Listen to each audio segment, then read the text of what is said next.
안녕하십니까. 신인균의 군사TV 디펜스 브리핑입니다. 오늘도 아주 중요한 군사 안보, 국방, 무기 관련한 소식 간추려서 브리핑 해드리겠습니다. 첫 번째입니다. 중국의 군사과학 기술은 이미 러시아를 앞질렀으며 일부 기술에서는 미국을 뛰어넘어 세계를 선도하고 있다는 주장이 나왔습니다. 중국 관영 매체들의 주장입니다. 최근 중국의 군사과학 기술과 방위산업은 급속도로 성장해 러시아를 이미 추월했으며 일부 분야에서는 미국도 따돌릴 전망이라고 중국 공산당 관영 황구15의 영문판 글로벌 타임즈가 24일 보도했습니다.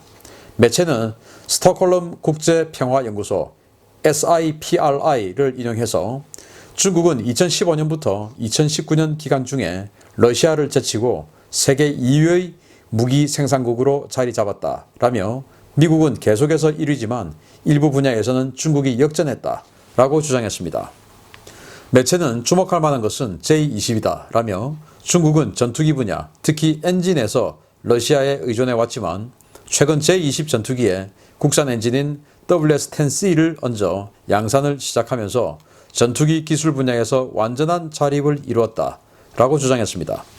매체는 바딤 코즐린이라는 러시아 군사 전문가를 인용해서 중국은 드론과 특정 유형의 전투함, 그리고 극초음속 미사일 분야에서 러시아를 이미 능가하고 있으며 중국의 기술 혁신 속도가 매우 빨라서 10년에 한 번씩 새로운 세대의 무기가 등장할 것이다 라고 전했습니다.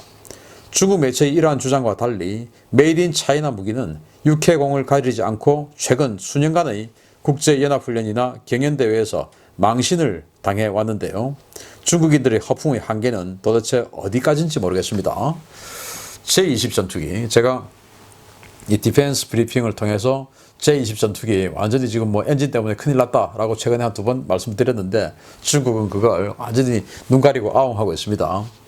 WS-10C라고 러시아의 수호이 27에 들어가는 AL-31이라고 하는 엔진을 짝퉁으로 베꼈다가 이게 제대로 출력이 안 나와가지고 계속 개량해서 20년 동안 개량해서 이제 완성품이다 하고 만든 게 WS-10C 그건데 그걸 지금 이제 이 J-10C에다가 올렸습니다.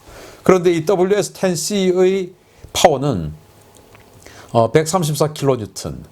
그런데 애초에 이 J-20을 설계하고 개발을 선포했을 때 여기다가 170kN 파워의 엔진을 얹겠다라고 발표를 했었는데 134kN을 얹었으면은 애초에 그들이 예상하고 희망했던 그 엔진 파워보다 20% 이상 더 적은 출력으로 지금 비행기를 움직이겠다는 거 아니겠습니까?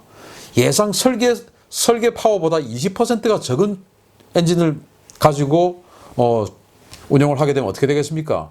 당연히 예상했던 것보다 무장을 많이 못 싣고 예상했던 것보다 멀리 갈 수 없고 예상했던 것보다 오래 비행할 수 없고 예상했던 것보다 빠른 속도로 비행할 수 없고 예상했던 것보다 빠른 가속을 할 수가 없는 그런 모든 것이 형편없는 전투기로 바뀔 수가 있죠.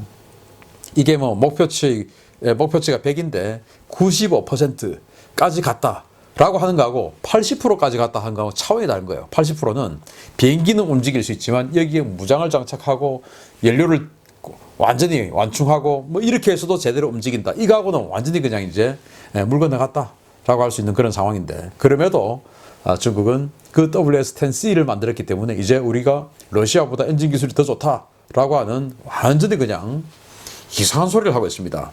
러시아는 이미 그 AL-31 그걸 훨씬 넘어서 AL-41을 만들었죠. 수호이 35에 들어간 AL-41 그리고 지금 러시아 독자적으로 수호이 57이라고 하는 스텔스 전투기 만들었는데 거기는 훨씬 더 강력한 이스델리아 30이라고 하는 엔진을 또 집어넣죠.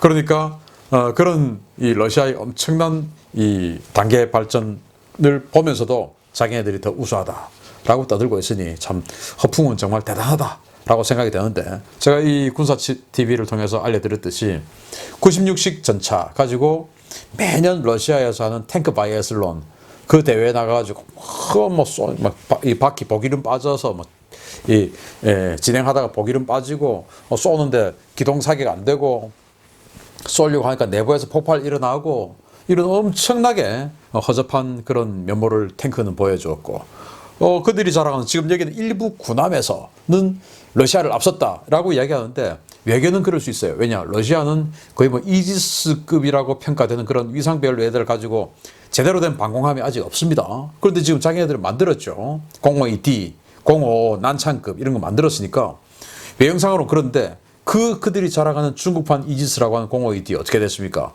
항해하다가 그냥 표류해버렸어요. 기관이 다 꺼져가지고 표류를 합니다. 예. 7,000톤, 8,000톤짜리 군함이. 그리고 또 림팩에 갔어요. 환태평양 해군연합훈련. 거기 가가지고 사격을 한포 사격하는데 한 포가 맞지를 않아요. 사격 통제 장치가 형편없으니까. 이런 모습들을 보여주는 건 또 해군 모습. 공군은 지금 또 이렇게 계속 이런 허접한 모습 보여주고 있죠. 육해공 전체에서 계속적으로 허접한 모습을 보여주고 있는 중국이 러시아는 우리가 이미 제쳤어 라고 하는 이 자신감은 도대체 어디서 나오는지. 까보중의 끝은 어딘가요? 자, 그런데 두 번째 소식은 일본 소식인데 정말 깜짝 놀랍니다. 어떻게 일본에서 이런 일이, 일본 같은 선진국이 이런 일이 있을 수 있을까요? 두 번째입니다. 일본에서 특수작전부대 창설을 주도했던 퇴역 영관급 지휘관이 자위대 현역과 예비역 대원들을 모아 비밀 사조직을 만들고 쿠데타까지 논의했다는 충격적인 소식이 들어왔습니다. 일본 육상자위대 중앙지흥집단의 최정예 특수부대인 특수작전군 출신의 고위 장교를 주축으로 현역과 예비역이 섞인 비밀 사조직이 일본 자위대 방첩기관에 의해 적발되어 대대적인 수사가 진행되고 있다고 교도통신이 1월 23일 보도했습니다. 일본 자위대의 방첩기관인 정보보전대는 지난 2004년 특수작전군 창설을 주도한 이라야 다케시 퇴역 1등 육자를 중심으로 현역과 예비역 자위관들이 비밀 사조직을 만들었으며 이들은 군복과 장비를 착용하고 정기적으로 군사훈련도 실시했다고 밝혔습니다. 이 비밀조직은 현역 시절부터 극우 성향을 보였던 이라야 1등 육좌가 지난 1970년 헌법 개정과 자위대 권리를 주장하며 인질극을 벌였던 이른바 미시마 6.25 사건의 미시마 정신을 이어받자 라며 만든 단체입니다. 정보보전대는 이들이 일명 미시마 정신을 계승해 자위대 내에 극우 성향의 비밀조직을 확대하고 기회가 되면 체제를 전복시켜야 한다는 논의를 한 것으로 보고 수사 대상을 자위대 전체로 확대하고 있습니다.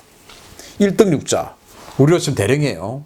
2004년도에 일본에서 우리로 치면 707 대테러 부대인 707 특전 부대 같은 걸 만든 그 지금은 퇴역했으니까 그 사람이 퇴역해가지고 일본 육상자위대에서 마치 이제 특수부대의 전설처럼 활동을 하면서 퇴역한 예비역들 중에서도 모으고 지금 현역에 있는 사람들도 모으고 해가지고 조직을 만든 겁니다. 그런데 뭐 예비역들끼리야 뭐 자기네들끼리 과거를 회상하면서 취미생활을 할 수 있죠. 그런데 현역까지 모아서 조직을 만들고 사조직을 만들고 현역이 들어온 상태에서 자기네들끼리 모처에 가서 군사훈련을 또 합니다. 그래놓고 쿠데타를 모의한 거예요. 놀랍지 않습니까?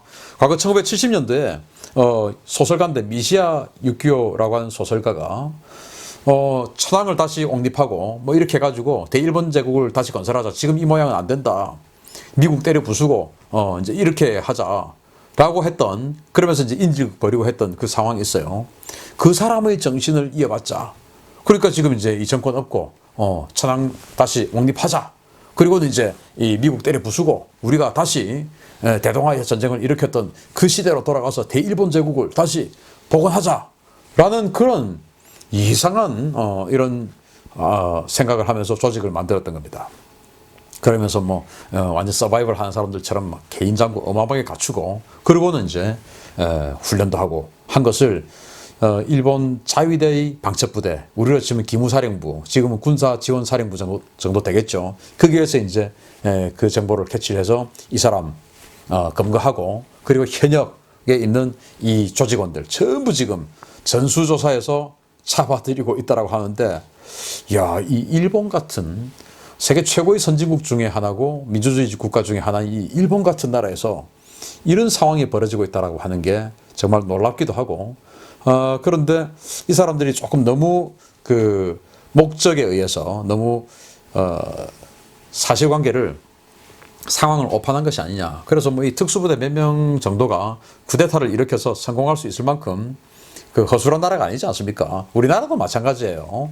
정말 뭐 쿠데타를 하려고 하면은 어마어마한 무력이 일시에 딱 동원돼야 되는데, 아니 특수부대 출신들 해봐야 다 그냥 이렇게 무장하고 이런 사람들인데, 이렇게 몇 명 모아서 쿠데타 하자, 우리 할 수 있어, 이제 이렇게 한다는 자체가 이미 정신이 비정상이다라는 생각이 들고, 또 거기에 동조해서 예비역들도 그렇고 현역 가담해서 같이 훈련까지 했다라고 하는 게 참 놀랍기도 합니다. 아무튼 이런 일이 있어서는 안 되겠죠.